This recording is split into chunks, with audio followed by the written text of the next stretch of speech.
তুমি তোমার এই রিং ধরো আর এখান থেকে বেরিয়ে যাও। আমি তোমাকেও বিয়ে করতে চাই না। তোমার মতন মেয়েকেও আমি বিয়ে করতে চাই না। তোমার মতন হাজারটা মেয়ে আমার পেছনে পড়ে থাকে।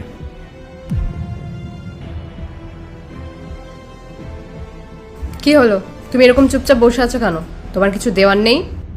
এনেছি আমি।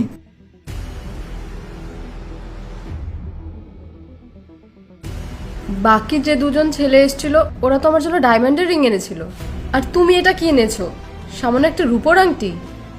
হ্যাঁ আমি জানি আমি আপনার জন্য দামি রিং আনতে পারিনি, কিন্তু আমি আপনাকে কথা দিচ্ছি আমি এত পরিশ্রম করব যে বাকি সারা জীবন আমি আপনাকে অনেক খুশি রাখবো।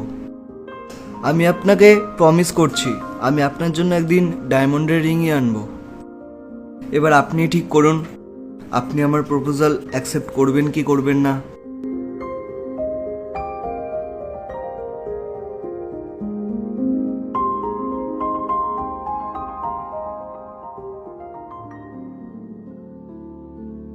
আরে চলে এসেছো তুমি। কেমন কাটলো আজকের দিন? খুব ভালো। আমি না তোমার জন্য কিছু এনেছি।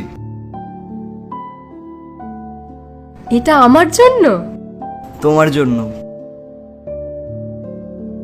আর আজ থেকে তোমাকে এই রূপোর আংটি পরার কোনো প্রয়োজন নেই।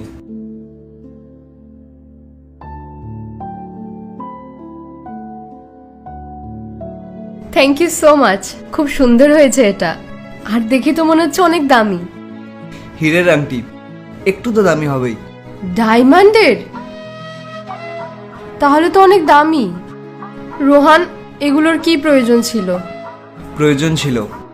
মনে আছে তোমার 1 বছর আগে যখন তোমাকে আমি প্রপোজ করেছিলাম, তাও আবার এই রূপোর আংটি দিয়ে।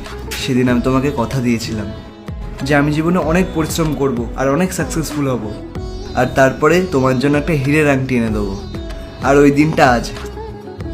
একটা কথা বলবো, আমি না কোনোদিনও তোমার মতো ভালোবাসার মানুষকে পাবো না, কারণ তুমি আমার দেয়া সেই রূপোর আংটিটা এতদিন পর্যন্ত আগলে রেখেছো।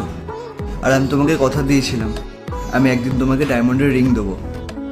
আর সত্যি জানো তো, তুমি এই ডায়মন্ডের রিংটা ডিজার্ভ করো। Thank you so much Rohan.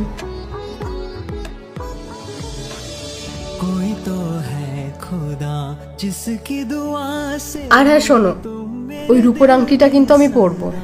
ওটার সাথে আমাদের অনেক স্মৃতি জড়িয়ে আছে।